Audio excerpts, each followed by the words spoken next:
Estábamos estudiando Romanos capítulo 12. El texto dice: así que, hermanos, os ruego por las misericordias de Dios que presentéis vuestros cuerpos en sacrificios vivos, santos, agradables a Dios, que es vuestro culto racional. Y ahí estuvimos viendo que Pablo está hablando a los hermanos, a personas creyentes, y le estaba rogando por las misericordias de Dios. Vamos a ver que esta es una constante en Pablo. ¿Qué significa rogar por las misericordias de Dios? Habíamos visto, y hago un recuento para sintonizarnos con lo que veníamos enseñando la semana antes pasada. ¿Qué significaba rogar por las misericordias del Señor?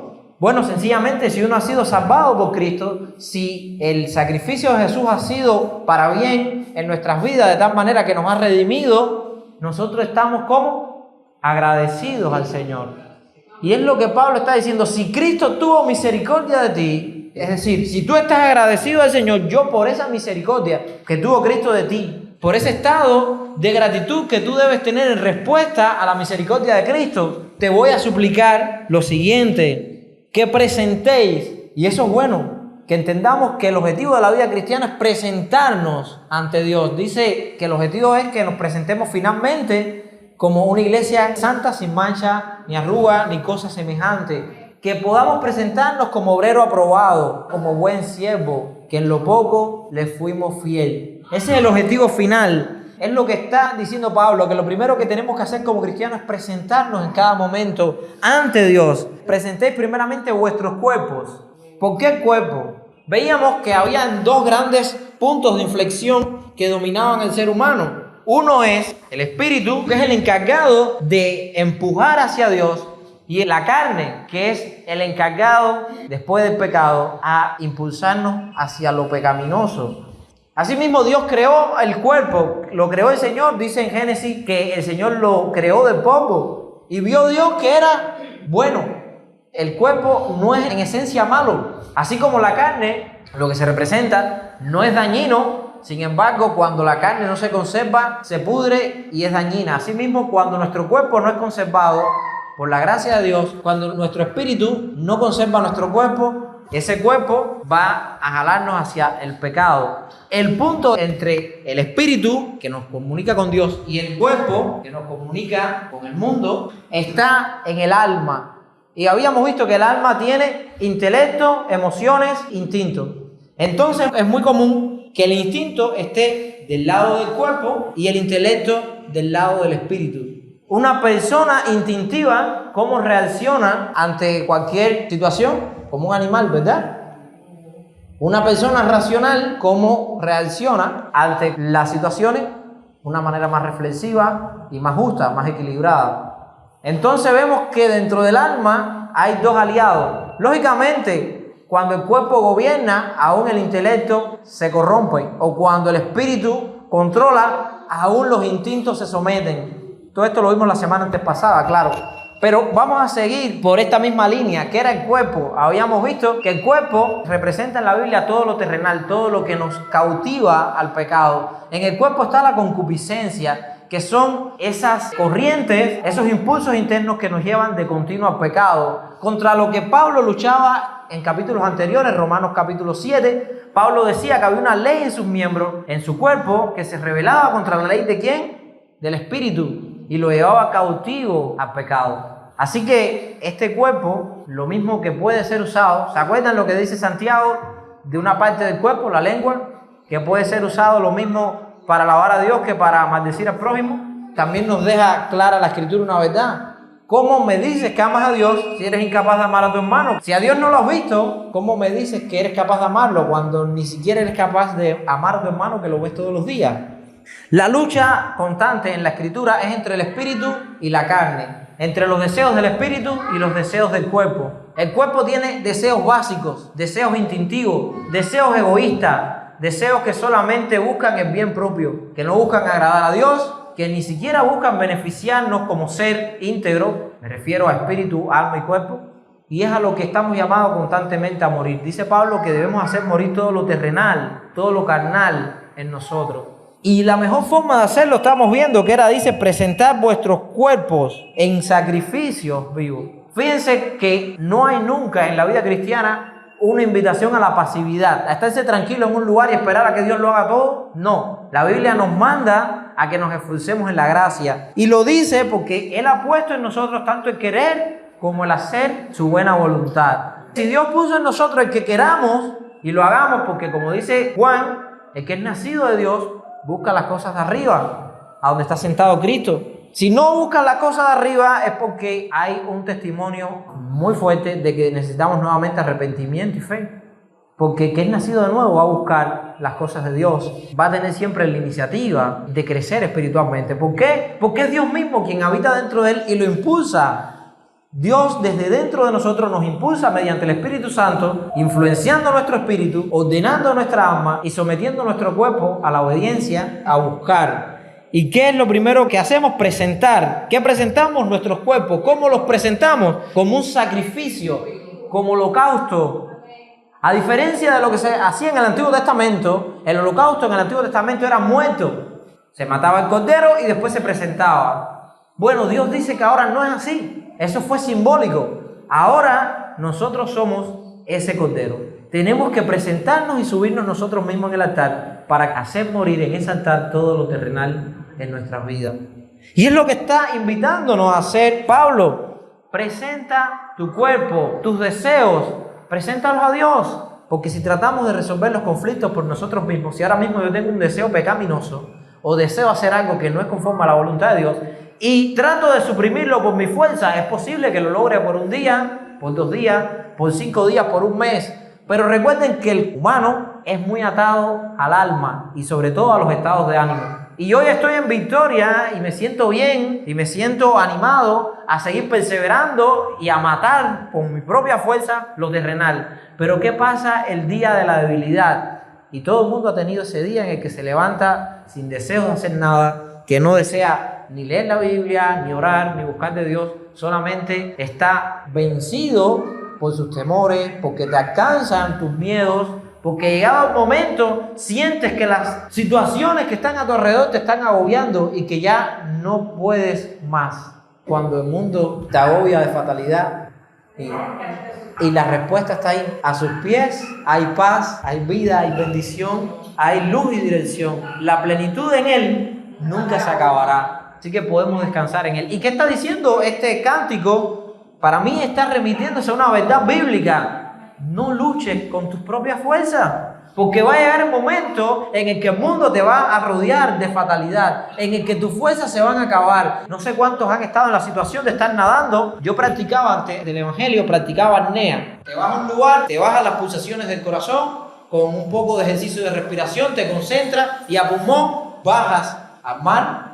Todo es con tu respiración, sin usar tanques de oxígeno ni nada de estas cosas. Lo más que se usa son o paterrana o una monoaleta. El objetivo es descender. Vas por una soga que llega hasta el fondo y cada 5 metros hay un indicador para que tú veas qué profundidad estás bajando. Tienes que hacer ejercicio de descompresión para bajar. ¿Por qué les cuento esto? Un día recuerdo que había bajado y cuando estaba subiendo me dio por mirar hacia arriba. Eso no se debe hacer. Miré directamente hacia arriba y vi la superficie ahí mismo. Y me sentí bien y traté de nadar. Y cada vez que daba un brazo ya pensaba que iba a salir porque lo veía tan ahí. ¿Qué pasó? Que llegó un momento en el que me di cuenta que no podía ver a qué profundidad real estaba si seguía mirando hacia arriba. Y eso me dejó con una frustración tan grande que yo pensé que me iba a ahogar porque ya me rendí. Yo dije, no voy a llegar. Por más que trate de alzarme y lo veo ahí, siento que lo voy a tocar y la superficie cada vez se me aleja más. No veo ni cuánto estoy avanzando, no sé cuánto me queda real. Y me quedé así. Tuvo que venir otra persona que estaba practicando conmigo y sacarme. Y me dice, nunca mires lo que te queda, porque si lo haces te vas a bloquear y te vas a ahogar. ¿Cómo lo podemos aplicar a nuestras vidas? Va a llegar el día en que vamos a enfrentar esa situación en la cual sentimos que ya nada de lo que podamos hacer va a ser suficiente. Como mismo me pasó a mí, yo llegué a un momento que dejé de nadar porque mirando arriba y viéndolo tan cerca y no alcanzándolo, ya decidí no luchar más porque dije, no puedo, no lo voy a lograr. Así mismo pasa, va a llegar el momento en el que tú vas a estar luchando con tu fuerza y llegado el momento vas a darte cuenta que no puedes con tu fuerza, te vas a rendir y vas a ahogarte espiritualmente. Ese es el día en el que amaneces que no das más, como dice esta canción. Ahora, ¿qué pasa cuando lo haces con Cristo?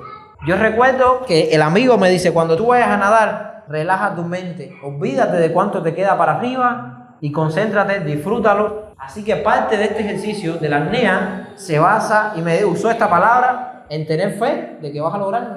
No puedes vivir en esa tensión porque no lo vas a lograr. Disfrútalo y ve conociéndote. Así mismo pasa en la vida cristiana. Uno debe darse cuenta de que no puede matar al cuerpo con su propia fuerza. Se lo digo porque el cristianismo que se promovió por muchos años en Cuba y fuera de Cuba está en presentar la ley. Ser cristiano es vestirse de esta manera, pensar de esta manera, ante esta situación reaccionar así. Y entonces te daban tantas leyes que nos hacían pensar que ser cristiano dependía de nuestro esfuerzo. Y sí, no hay una contradicción. Ahorita les decía que la vida cristiana no es esperar que Dios lo haga todo, que lleva esfuerzo, pero nuestro esfuerzo debe ser con la fuerza de Dios. Miren qué paradójico, qué diferente. Y lo que quiere decir Pablo aquí es que nosotros debemos presentar nuestros cuerpos en sacrificios vivos. Ese cuerpo se presenta para hacer morir en ese altar nuestro pecado, pero no lo hacemos por nuestro propio esfuerzo, sino por la fuerza de Dios. ¿Para qué? Para que cuando llegue el momento malo podamos resistir. Porque cuando llegue el momento malo y se acaban tus fuerzas, vuelves al principio, porque fueron tus fuerzas quien te llevaron ahí. Pero si tú llegas al día malo y sabes que es Dios quien te llevó ahí, es donde tú dices, Señor, ya yo no puedo más, pero tú me trajiste aquí. Una de las cosas donde el pastor predicó el domingo, donde más claro se ve eso, es en cuando llegan a la tierra prometida. Todo el mundo que salió con su fuerza, llegó ahí, vio la realidad, y esa realidad los consumió.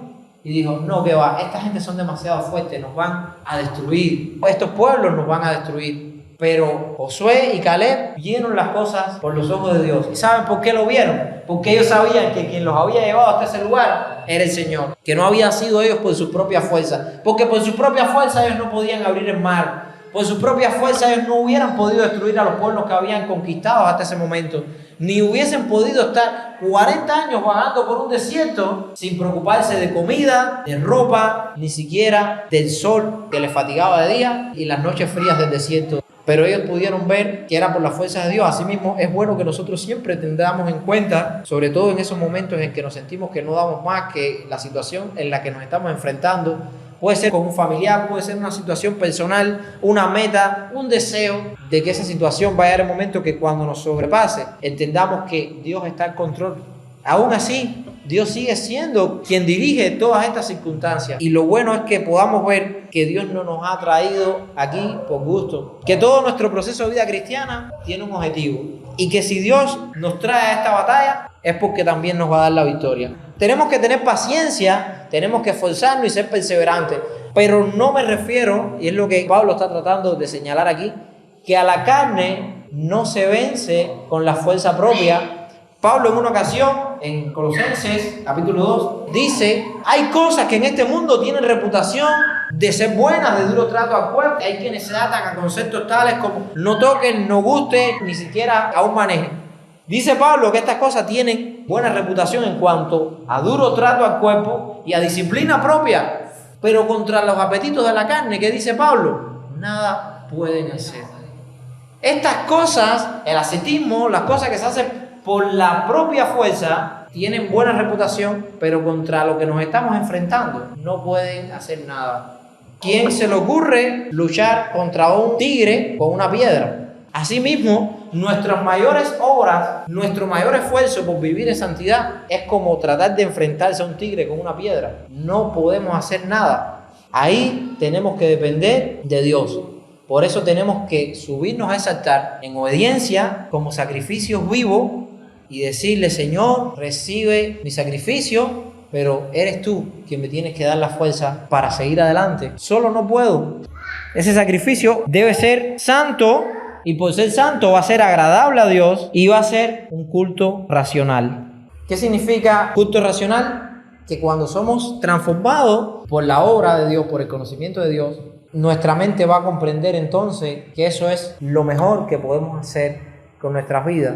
Se lo digo porque a veces uno piensa que las soluciones que da Dios no van a ser tan efectivas en este caso. Y no lo hacemos conscientemente. A veces estamos en una situación y sabemos lo que dice la Biblia que debemos hacer. Y tú sabes que necesito esperar en Dios, pero no tengo paciencia. Por ejemplo, ¿recuerdan a Saúl? Saúl sabía qué es lo que tenía que hacer. Tenía que esperar que viniera Samuel para que ofreciese el sacrificio a Dios y entonces ir a la guerra. ¿Sabía o no Saúl lo que debía hacer? Sí lo sabía y esperó. Pero ¿qué le pasó a Saúl? La impaciencia le ganó. ¿Y qué pasó con esa impaciencia que le ganó? ¿Lo llevó a qué? A pecar. Y ese pecado lo alejó precisamente de la meta que quería conseguir. Fue desechado por Dios por la impaciencia. A Saúl le parecía en ese momento que la opción más racional era tomar el lugar de Samuel, no hacer esperar al ejército y atacar. Como no tenía la mente de Dios en ese momento, la decisión que estaba tomando era más irracional. Yo estoy seguro que años después, tal vez, si en algún momento de claridad que haya tenido el rey Saúl, haya dicho: lo mejor que yo podía haber hecho era esperarme un poquito más. Mira qué desastre mi vida, qué desastre mi reino por ser impaciente. Un pecado que nos parece pequeño puede hacer grandes estragos. Siempre recuerdo el consejo de Salomón en Eclesiastés 10:1. Esto dice que así como las moscas muertas hacen heder el perfume del perfumista, una pequeña locura puede acabar con el testimonio de quien es estimado como sabio. Ahora, dice también en Eclesiastés 7 que no hay hombre justo que haga el bien y nunca peque. Todos estamos propensos a cometer esa pequeña locura, ¿verdad?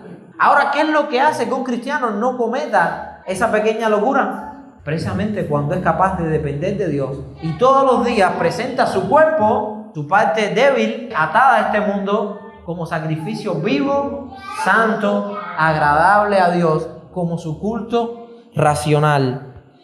No os conforméis, no dejes, y esto sí se entendió claro, no dejes que el mundo te ponga a su propia imagen, no dejes que el mundo te conforme, que el mundo te defina. Dice, no os conforméis a este siglo, sino metanoía, la palabra griega, transformar, voltear en el sentido opuesto. Sino transformaos por medio. No solo es el fin es transformar nuestra mente, pero a diferencia de lo que decían algunos hombres como Maquiavelo, que el fin justificaría los medios, en el cristianismo creemos que el fin no justificará nunca los medios. El fin es tan importante como los medios. Si tenemos un fin bueno, tenemos que tener también los medios de gracia que Dios dispone para que alcancemos ese fin, y esos son los medios buenos también. ¿Y cuál dice que es el medio? Por medio de la renovación. Es hacer algo nuevo, renovar. ¿Qué es lo que tenemos que hacer nuevo? Nuestro entendimiento. Nosotros creemos que sabemos muchas cosas. El apóstol también nos decía en ocasiones, si alguno cree que sabe algo, no lo sabe como tiene que saber. No seamos sabios en nuestra propia opinión. El ser humano de por sí es sabio en su propia opinión.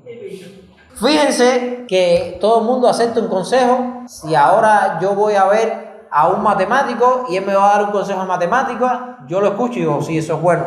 Veo a un músico y me da un consejo de música, yo lo escucho porque es músico y sabe más que yo. El físico sabe más física y me da un consejo. Pero fíjense que hay una materia en la que todos nos creemos expertos, y es en la vida. Fíjense que la mayoría de los errores de la juventud, cuando somos jóvenes, nuestros mayores errores precisamente fueron ¿por qué? Por creernos expertos, por creer que sabíamos. No escuchamos los consejos y vienen después los golpes. Por eso tenemos que hacer nuevo, renovar nuestro entendimiento, porque tenemos muchas cosas que creemos que dominamos, que sí estamos claros en eso. Tú dame un cuento de todo menos esto. En esto sí soy un experto. Así dice el ser humano. Pero el consejo viene del autor de la vida. Yo creo que ahí está la mayor confianza. ¿Saben por qué el mundo rechaza tanto el evangelio? Porque el evangelio se mete en tu vida. El cristianismo te dice cómo tú tienes que vivir. Y la gente, si hay algo que les molesta, es que le digan cómo tienen que vivir. ¿Por qué les molesta que le digan cómo tienen que vivir? Porque se creen que son expertos en esto. Y Pablo te dice, no, tienes que renovar tu entendimiento. Porque si tú te crees que sabes, estás perdido. Debes dejar lugar a la guianza del autor de la vida. Fíjate si sabemos nosotros vivir nuestra vida, que ¿qué hizo el ser humano cuando vino Cristo? Matar al autor de la vida. Fíjese si el ser humano sabe que ¿qué ha hecho con el progreso? Nunca ha habido tanto progreso tecnológico y en todas las áreas como la política, la diplomacia, como en el siglo XIX y XX. ¿Y qué tenemos como resultado? Bueno, filosóficamente el hombre no sabe si la verdad es relativa, si es absoluta, si la moral es buena, si es mala. Tenemos el nihilismo, tenemos otras posturas filosóficas que conformaron lo que llamamos la posmodernidad. La posmodernidad duda de todo. La filosofía de hoy en día se basa en dudar de todo, cuando el objetivo de la filosofía era alcanzar la sabiduría. La filosofía de hoy duda de todo, no tiene nada por seguro, y la sabiduría humana nos ha llevado a 2 guerras mundiales. Tenemos ciencias como la psicología, que yo veo que en la práctica poco hacen. La psicología nos quiere decir cómo educar a nuestros hijos. Entonces tú dices, bueno, con los avances de la psicología, mi abuela ahora está muy influenciada por una psicóloga. Y yo me digo, chica, si tú criaste a golpe personas de bien, yo no entiendo de verdad la psicología de hoy en día, porque si la psicología de hoy en día funcionara, tuviéramos una juventud más sana, más obediente y más trabajadora, y que hiciera que esta sociedad fuera mejor. Y la psicología hoy en día lo que hace precisamente es criar a muchachos más malcriados, más adictos y sobre todo más frágiles. Porque no le puedes gritar, no le puedes alzar la voz, no le puedes dar, pobrecito. Y aquí estoy yo, a mí me dieron, me castigaron, y los padres míos recibieron más golpes y más castigos. Porque había que ser una persona de bien, sí o sí. Tenías que ser útil a la sociedad, sí o sí. Ahora no, vamos a dejar que el niño sea lo que quiere. Y si quiere ser asesino, si quiere ser... bueno, ya... no, vamos a dejarlo. Yo creo que la psicología es buena, da ciertas herramientas que son buenas, tratar, sobre todo en las relaciones personales. Hay muchas cosas que son buenas, pero yo creo que las corrientes de la psicología moderna, hay corrientes que son peligrosas y ¿saben lo que logran? Convertir a los varones en afeminados. Mi hijo quiere resolver todo llorando. Es verdad que los niños tienen una mente todavía más inocente, hay muchas cosas. Pero el niño que llora cada 5 minutos, dice la Escritura que el hijo consentido avergonzará a sus padres. Ese niño que cuando quiere un juguete o comprar algo, llora y hace una perreta. ¿Eso es darle libertad? No, eso precisamente es criar un pequeño monstruo. Ese cuando sea grande, si te tiene que matar para quitarte una cosa, lo va a hacer. Así que yo me quedo con la escuela de enseñanza antigua. No le haga caso a la psicología que te dice cómo tienes que vivir tu vida, porque la psicología no produce nada bueno como sociedad. Y en esta área de la psicología tampoco la creo. La filosofía, que tantos años le he dedicado a estudiarla, ahora mismo tampoco nos puede decir cómo vivir nuestra vida. Y ni siquiera nosotros mismos, nuestros instintos tampoco. Confiemos en Dios.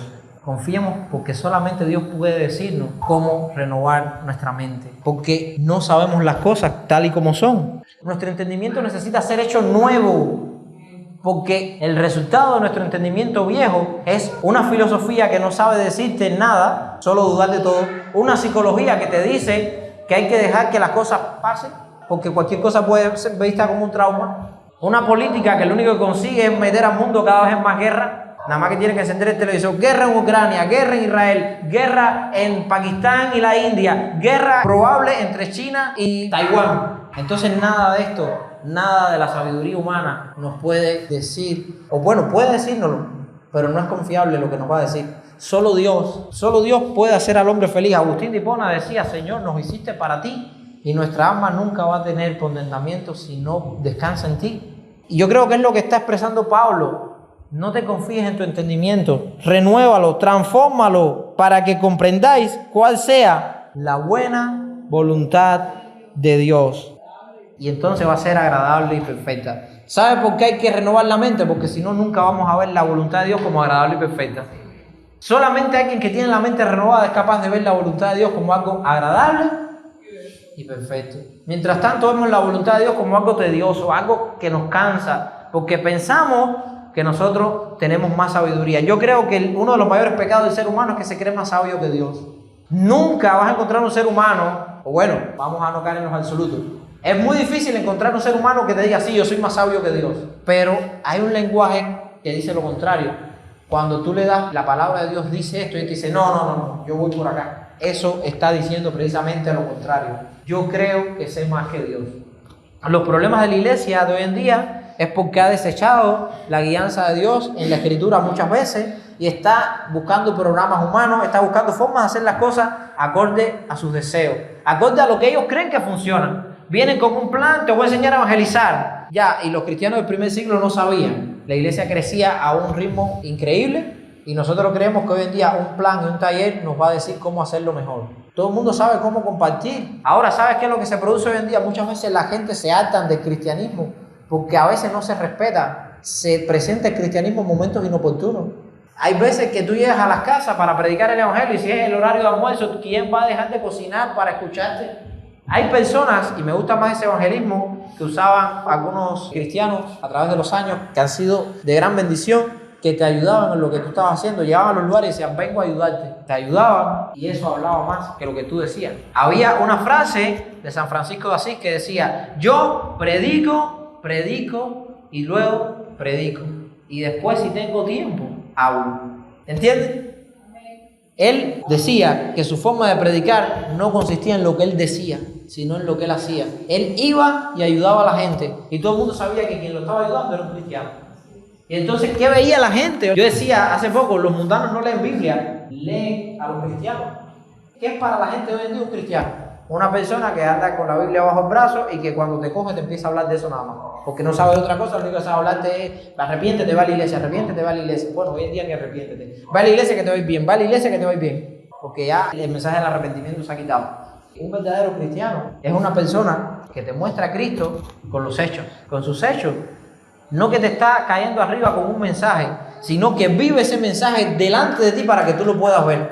Y aunque no necesariamente te tiene que decir palabras, en tu mente queda claro. Santiago nos dice, muéstrame tu fe por tus obras. Tremendo es cómo nuestras obras pueden hablar de nuestra fe. La salvación no es por obra, para que nadie se gloríe, pero dice que nuestra fe obra por el amor. Entonces son verdades que nos dejan una realidad clara. El cristianismo se vive y después se predica. Y a veces no hace falta ni predicarlo porque lo viviste de tal manera que el otro lo entendió clarito. La próxima semana, sí vamos a entrar en el versículo 3. Vamos a ver de qué manera se manifiesta esa voluntad agradable y perfecta. Recuerden que esta es una de las enseñanzas más prácticas de la vida cristiana que vamos a encontrar en toda la Biblia, la que encontramos en Romanos 12. Yo les voy para despedirme, a lanzar un reto de que lean esta noche Romanos 12. Leanlo completo. Y si pueden, sigan hasta el 13 y el 14. Romanos 12, 13 y 14. Porque es una lectura tan fácil. Casi siempre que termino leyendo Romanos 12, termino en el 14. Van a descubrir uno de los mayores tesoros de la vida cristiana práctica. Amén. Vamos a leerlo y la próxima semana, cuando yo lo esté dando, yo creo que van a poder recibir una confirmación de cada una de las verdades que el Señor les vaya a regalar en la próxima semana. Amén. Dios les continúe bendiciendo. Vamos a orar.